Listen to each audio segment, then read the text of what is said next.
Okay, so we're having a conversation with Chandra Russo. Okay, Chandra, and where are you from? Right now I'm living in Ventura, California, so outside of LA. Right now, my understanding is, though, that you're not in LA. You're somewhere. Where?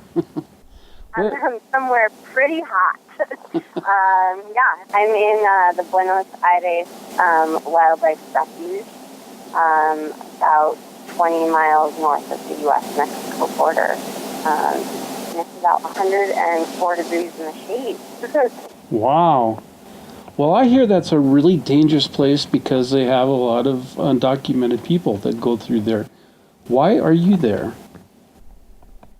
So I'm with a group of around 40 people who are making an annual trek from Sosbe, Mexico, just some miles south of the border, which is where many migrants begin their journey into the U.S. And we're heading up to Tucson over the course of a week. And we do this to honor and remember the 6,000 men, women, and children who have lost their lives in this corridor, the Tucson corridor, with the Border Patrol designation.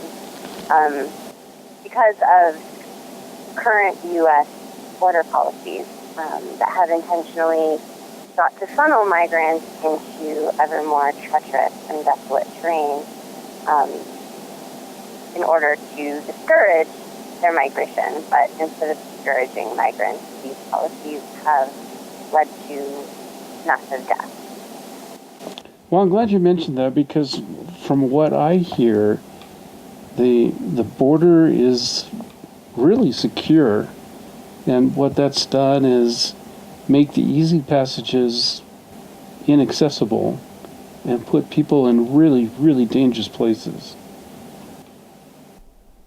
Yeah, well, I mean, I think this question of what is security would be a good one to pose. I mean, I don't actually think that anyone is more secure because of the billions of dollars the U.S. government spends on securing the border. I mean, we have border communities that have been ripped apart, that are militarized. The process of coming into the United States has become incredibly difficult, but that doesn't mean that the need for workers on the American side has decreased, nor that the need to find a better life has decreased in the South. And so basically it's just opened up a lot of avenues for criminal networks to capitalize on smuggling immigrants into the U.S. It's extremely expensive to get into the U.S. At this point for migrants, it's nearly impossible to do so alone. And so you really need to rely on the coyote. Some coyotes are good. Others really take advantage of their travelers. So, and, you know, we don't have a better handle on immigration. We haven't reduced the number of immigrants. We don't have a better sense of who is coming and going into the country. So I don't really see this as an issue of better security. Well, you were mentioning the people who have died. Why do people die? What's going on out there? Is it just lawlessness, or what is it that takes the lives of these people? Yeah, that's a good question. I mean, even just being out here for 3 days with a group of people with support vehicles, as much water and food and shelter as they need, I can't even imagine making this journey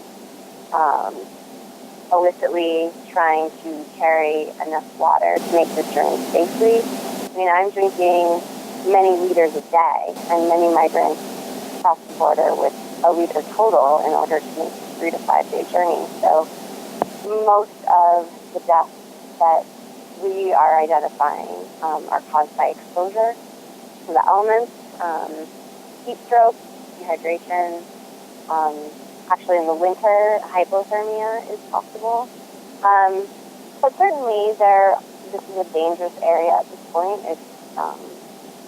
There's a few drug cartels that sort of have a monopoly on sending migrants, and so I'm sure if I were personally migrating, I'd be scared of bandits stealing migrants' things. They often rape women, but we're really talking about people who are losing their lives due to this desert exposure. Tell me this, why shouldn't people just wait in line? You know, I go to Walmart and I have to wait in line. Why don't people just get in line so they can come across safely? Great question, Tim. If we had a functioning line that actually moved, I'm sure most migrants would gladly get in it as opposed to risking their lives for a better life for their family and loved ones. The truth is our immigration system is badly out of date. It's broken. We have family reunification backlogs that sometimes take 10 years to get fathers and mothers back together with their children in the supposed legal, orderly fashion. And we simply don't have enough visas to accommodate for both the number of workers the U.S. demands and the number of workers that Mexico and Central America are sending. So there really is no line to get in. And migrants recognize that, and they do what they need to do. They really sacrifice their lives. That's what you see when you get out here. I don't think I could make it. I'm a very fit person. I am extremely active. I spend a lot of time outside, and I'm relatively intelligent, and I don't think I could do this journey if I were doing it as a migrant. So, they're risking their lives. They're risking everything for a better life for their families, and I don't think we can look at that and say that that's about wanting to break a law, or that's about just a criminal proclivity. That's about like human necessity. That's a survival need. Well, you're talking about a lot of things, and a lot of things are going through my mind as you're speaking, but let's go back to this line. You know, if I had to wait in line at Walmart longer than an hour, I'd be pretty angry. How long, and you said there isn't a line, really, now tell me, there must be a line, and how long is the wait? 10 days or 30 days to get a visa, or how long is it? Well, Tim, I don't work really closely with immigration law anymore, and so I don't know what the current backlogs are. I don't know what the current visa timelines are. What I know is that for a vast majority, there is indeed no line to get in. There's really no legal avenue to come to the U.S. For many workers, even for many family members. But again, for really close family members, when we see people petitioning for the status of a spouse, that's basically fancy language for wanting to bring a spouse into the U.S. legally, we're sometimes looking at 5 to 10 year waiting periods. And so what you're telling me is, your partner. if I'm understanding you, what you're telling me is for some people, there is no line, period. There's no opportunity to come. Absolutely. No opportunity to come based on our current immigration legal system. So it's really not a matter of waiting in line, it's a matter that the line doesn't even exist. Exactly. Well, so let's talk about this opportunity business. Don't most people that come here to have a nicer car or a bigger house? Isn't that their main motivation? I don't think so. I think their main motivation is to be able to put food in their children's mouths. Sure, we all want something better for our children and for our children's children, but we're not talking about people who are coming from a comfortable situation and really just seeking kind of the next bigger thing. We're talking about people who literally cannot put food in their children's mouths. So we're really talking about really life and death, and it isn't so much a matter of material things as they say there are 20 million people who in Mexico don't know if they're going to eat tomorrow or not. Is that correct, or am I misunderstanding? I think it's really important to point out that this isn't just a question of like who Mexico or Central American countries goofed up and the U.S. just did it right, and so the U.S. citizens benefit from that. This is a question of global politics. It's a question of U.S. foreign policy, and the reason that we have so many people facing destitute poverty in Mexico is a direct impact of what are called free trade policies. So the North American Free Trade Agreement in 1994 bankrupted millions of farmers, forced them off their land, and they ultimately migrated into urban centers and then north.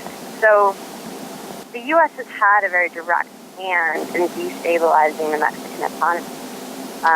Many of the key architects of the North American Free Trade Agreement knew, they foresaw, it's documented, they foresaw that immigration was going to increase.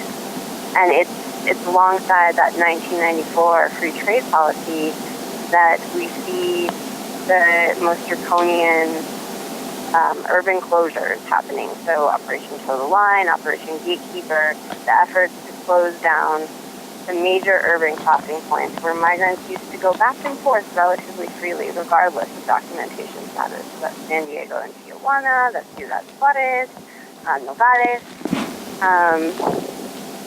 We've rendered countries destitute. We've forced the migrations that we bemoan, and we're essentially killing the refugees of these free trade policies by forcing them into the desert. Chandra, you were talking about the fact that on the Migrant Trail you have support vehicles, that you're drinking a lot of water every day, that you told me it was difficult for people to carry enough water to drink as much water as you're able to drink. Do you think that people would put their lives at risk and do this without the support for a new truck? I don't think so. I don't think they would do it for a new truck. I think they would do it for something much more fundamental, their own and their family's survival. So the proof is really in the pudding that people wouldn't be making these hard trips. People who speak about this being one of the most difficult moments in their lives if they weren't doing it to survive. Yeah, that's correct. I would agree with that. Yeah, but well, I'm glad you are helping me clear this up, because I think a lot of people I speak to really are confused about what it is that compels people to put their lives at risk, and what this immigration thing is all about. And so I think this walk that you're doing gives people a better perspective of what it's like and what people would face. Yeah, I think it does. I think, every year on this walk we have people who come for the first time who may know part of the story, they may know very little of the story. We often have people join us from Canada, where the U.S.-Mexico border isn't necessarily as even as close to them as it is to many Americans. And of course, we know that many people living in the U.S. don't know this story either. But so for them, this is often a very eye-opening, transformative experience. But we also know that people go back to their home communities and they tell this story and they show the photos and the videos. And that often compels more people to come and see what it's like, or to at least investigate on their own what it is that is causing so many thousands of deaths in the desert. And this is a humanitarian crisis. If this many thousands of Americans have died in the different regions of the country, we would be investing many resources into figuring out how to stop the casualties. But this was really an intentional policy. I trust that it's an intentional policy on that. I think that the U.S. government really believed it would serve as a deterrent if it was just really difficult to cross. But, 12 years later, 20 years later, that's not the case. So I mean, I think we really need to revisit our border policies, and I think that needs to be a serious part of the discussion that's happening in Washington around whatever comprehensive immigration policy package is being proposed. But the border and de-escalating border militarization and making sure that people have safe passage it's not even a part of the conversation. And the numbers that you speak about, are those U.S. numbers, or do they also include the numbers of people who have perished in Mexico? No, I'm actually, when I say 6,000, I'm just talking about this sector of the border, actually. I'm not even talking about, we're not talking about in Mexico, and that's a whole other piece of the story, of course, that many Central Americans are making that journey through Mexico, and they're also dying on the journey. So the number, they say last year over 200 people were found. Does that represent every single person that disappeared in the desert, or are there more? You know, some of the people who are working on the ground here say that for every human, and to be clear, we're not talking about people we often find human remains. It's not whole corpses. They are unidentified bits of human bodies because they have been out here so long. They're so decomposed, we can no longer identify who they are. Sometimes we can't even identify what gender they are. So, but the people I've spoken to on the ground down here often estimate that for every set of human remains found, 10 never are recovered. And this land is vast, and it is beautiful, but it is stark, and it is incredibly dangerous. And it's easy to get lost, and as soon as you get too hot and too thirsty, you stop thinking straight, and people often end up wandering in circles. I mean, we really don't have a solid grasp of the numbers of how many have died out here, but we can wager to believe that it's many more than those who are accounted for. And you can imagine how difficult it is for people who have disappeared and never been found, how difficult it is for their families not knowing. Yeah, I mean, that's one of the biggest tragedies. I think every society, every group of people has some sort of ritual around their dead. And one of the reasons we're out here is to claim and make known the dead who have not been given the proper ritual, who have not been acknowledged as victims of state policy, whose families have not gotten the chance to mourn them. And so in that, we're just trying to do something very human, which is to name the dead and to make it known that their deaths are seen, that we bear witness to the fact that there are people dying out here. Well, I know time is running, and I know that cell phone batteries are limited. I have two more questions for you. First, my understanding is this march started on Monday. Today is Wednesday. What was the highest point and the lowest point for you so far?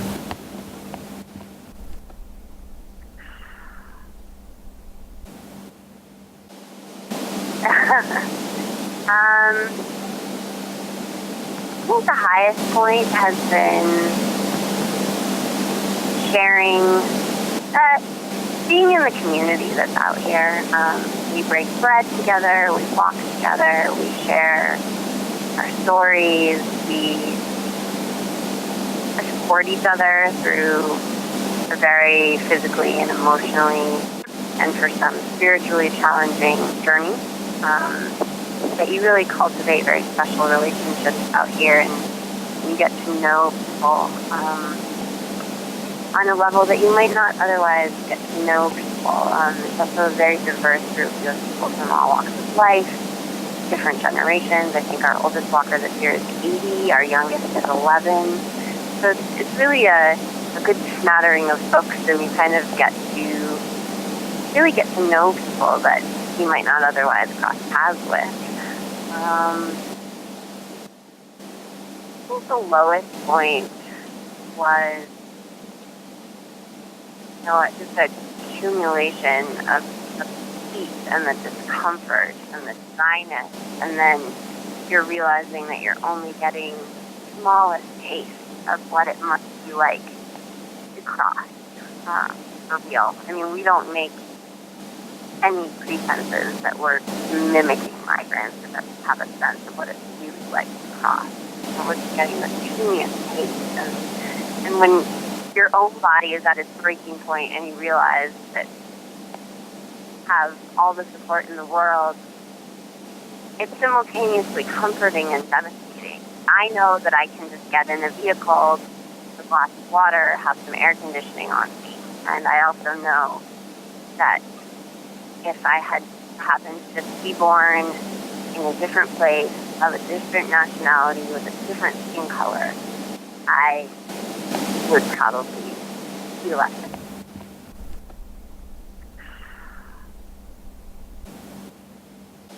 Okay, my final question. What is it that you want people at home that are going to hear this interview to know? What do you want them to do?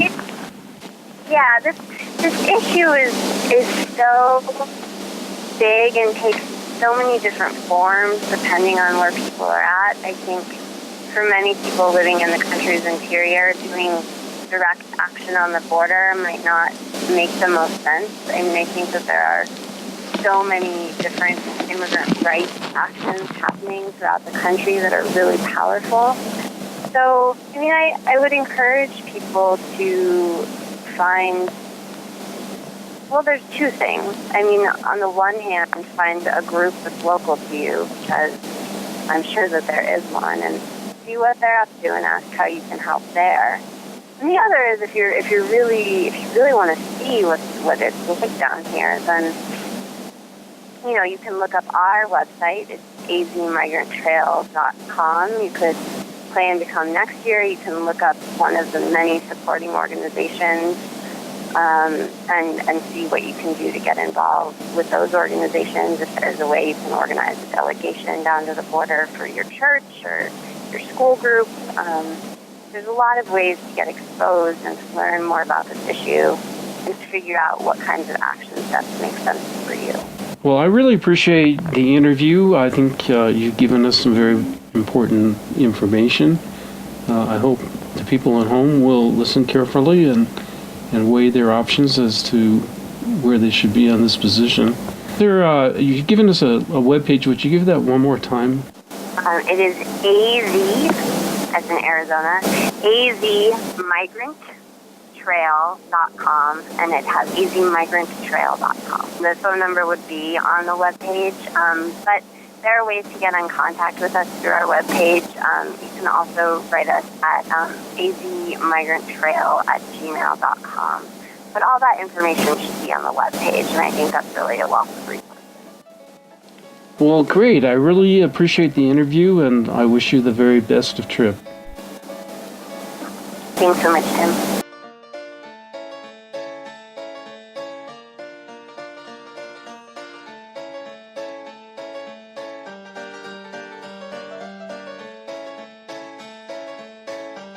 I was a little surprised at how difficult it is to come to the United States of America once I started checking into it. In fact, for many Mexican nationals, there really is no line, no way to escape the oppressive poverty they face. Immigration into the United States of America is obviously a complicated matter, but one thing's for sure, there has to be a better way than allowing people to die from thirst and heat stroke in the southern deserts of Arizona and Texas. For Dia Sin Fronteras, this is Tim Paynter.